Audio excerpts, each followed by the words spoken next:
In fairness to Jonathan, he took the right decision. And look, I'm not a fan of Jonathan. He suspended me from my job, okay? So I, okay? But you have to commend him, okay? President Jonathan took the advice and agreed to remove subsidy. As a government, we all agreed to remove the subsidy, and we're determined to remove the subsidy. The only reason we stopped at 50%, like I said, was the threat to people's lives. Now, but to your question, why do Nigeria leaders not listen? What my experience, okay, with talking to many of the leaders is they listen to so many people and they decide that they're going to accept those that tell them what they want to hear. We have too many sycophants in government.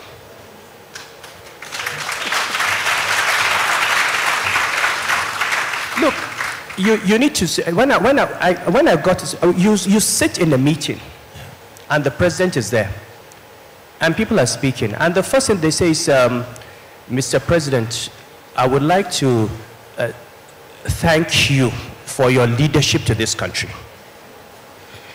In fact, you know, God has blessed Nigeria by making us your leader. If you were not there, I don't know where we would be. By the time these people lay this foundation, it is their advice that the president takes. Okay? People like me who would say, Mr. President, there are some things that are wrong. When you leave, they say you are his enemy. Okay? So the problem is that when leaders allow themselves to be surrounded by praise singers and by sycophants, they never get good advice. So people like Atedo and myself are always enemies of state because people don't like hearing the bad news. There was nothing we didn't say to Buhari about printing money, about ways and means, about the exchange rate, about subsidy. But every time you spoke about the economy, it was seen as a personal attack against the president. And there were people around him who convinced him that this person is your enemy. That's why he's saying this. Okay. Okay. So we need to begin to ask as leaders, who do we surround ourselves with? And please, those who are ministers and those who speak to the president, it is not to your benefit to turn yourselves, you disgrace yourselves, you debase yourselves by turning yourselves into praise singers. Okay. All right, thank you very much, Ernest. We have very little time, but I'm going to... Leads to misplaced expectations. There's a role for the central bank. There's a role for the Ministry of Finance. You've got monetary policy, you have fiscal policy, you have structural policies, you have institutional reforms. And yes, I was one of those who commended the appointment of Wale Jun and Yemi Cardoso. These are two gentlemen that I've known for many years, and I have never had any question about their competence. And if you try to assess them, you've got to ask, what were they supposed to achieve? Okay. Now, going back to the beginning, you talked about 2012, and you talk about the suffering from removal of subsidy. It's simple arithmetic. If you're paying 80 naira or 65 naira per liter, and you begin to pay 160 naira per liter, costs will go up. There will be hardship. And the duty of leaders is to understand that there will be a cost to removing subsidy. And I said in 2012, if you remember from the town hall meeting, to say that there will be hardship is not an economic argument. To say that there will be a cost to removing subsidy is not an economic argument. The economic argument is, this is the cost of removing the subsidy. What is the cost of not removing the subsidy? Are you making a choice? We were in a situation where we had a hedge that we called, it was not a subsidy, it was a hedge. You see, a subsidy by definition, the government says, I will pay X% of the price. That is a subsidy. I'll pay 20% of the price, whatever it is. Price goes up, you pay more, I pay more. Price goes down, you pay less, I pay less. What we had in this country is what in risk management you call a naked hedge, the worst possible derivative you can have. the government said to Nigerians, 200 million Nigerians, you will not pay more than X amount per liter on petrol, no matter what the price of petrol is. So oil price goes up from $40 to $140, the federal government pays the difference. Exchange rate moves from 155 to 300, the government pays the difference. Interest rates move from 5% to 15%, the government pays it. Remember, the price of petrol and what the calculations include the costs of crude, the cost of refined product, the cost of transportation, even interest rates, demurrage. If you look at the template, all of those amounts were being absorbed. The federal government was saying, I have an unlimited pocket. So we moved from a point where we were using revenues to pay subsidy to where we had to borrow money to pay subsidy to where we had to borrow money to pay interest on the borrowed money. We had become bankrupt. Anyone who takes a naked hedge ends up being bankrupted, especially with a commodity where you don't control the price. So this was the point in 2012. Now, if Nigerians had allowed the Jonathan government to remove the subsidy in 2011, that would have been pain.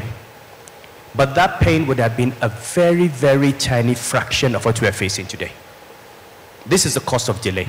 At that time, we worked out the numbers in the central bank, and I stood up and put my credibility on the line and said, remove the subsidy today, inflation moves up from 11% to 13%. I will bring it down in a year. We will not have had 30-something% inflation. Okay? That was where we were. Now, people like my friend Kaide Fayemi here and his APC friends had Occupy Nigeria, came out on the streets, told us we could not do it. And I remember calling one of my friends. And this is, we should talk about these things because it's important. There's a kind of poetic justice. That it is actually the people who led the Occupy Nigeria movement who ended up seeing the problem, inheriting the problem, and having to do it. I remember calling one of my friends at that time and said, look, one of my closest friends, saying, you know that what we're doing is right.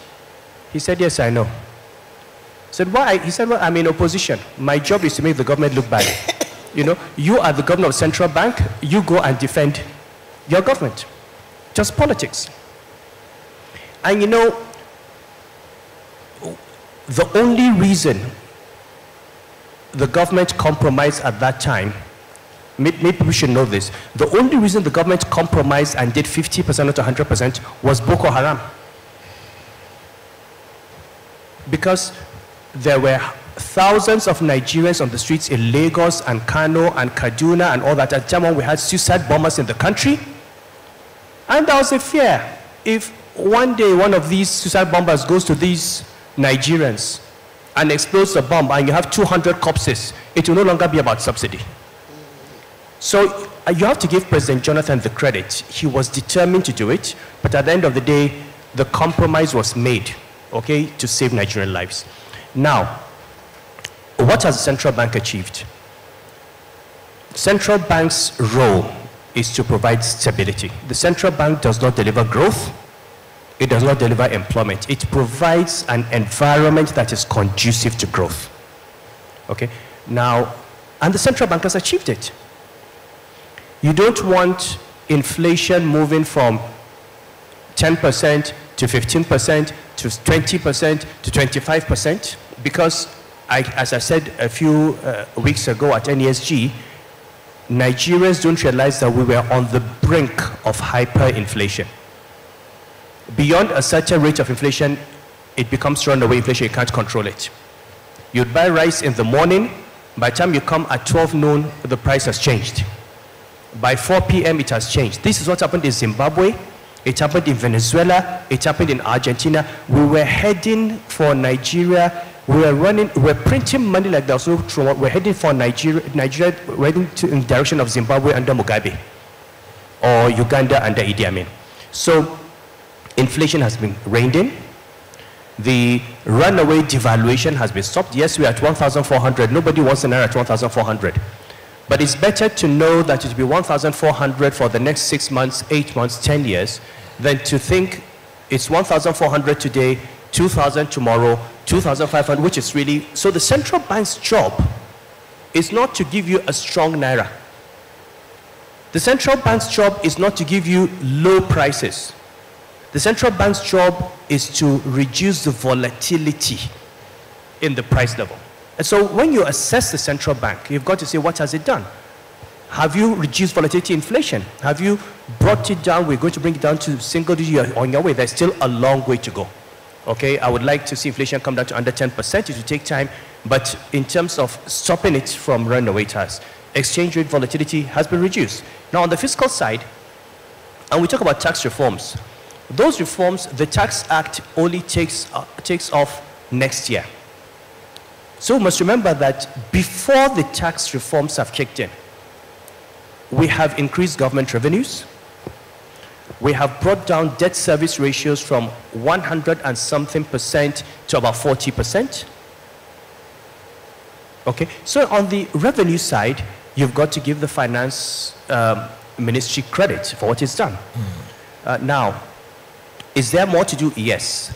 And the way, where the problem is what Atedo has mentioned, is the expenditure side. Yes. Okay, the quality of spending. And some of these things, we've got to be honest with ourselves. Look, why do we need 48 ministers? Why do we need dozens of vehicles when we're moving around in convoys or traveling all over the country? So, Your Highness, that brings me to that question which I'm asking, which is, do we have an affliction that affects the hearing of our leaders and unable to listen to the good advice? No, I mean, if we have an affliction, we'll get a doctor to fix it. Yeah, so your question started with the finance minister and central bank governor, and we're saying that there are things that are beyond them when you're dealing with the economy. So I would go along with that and say you've got to look at overheads.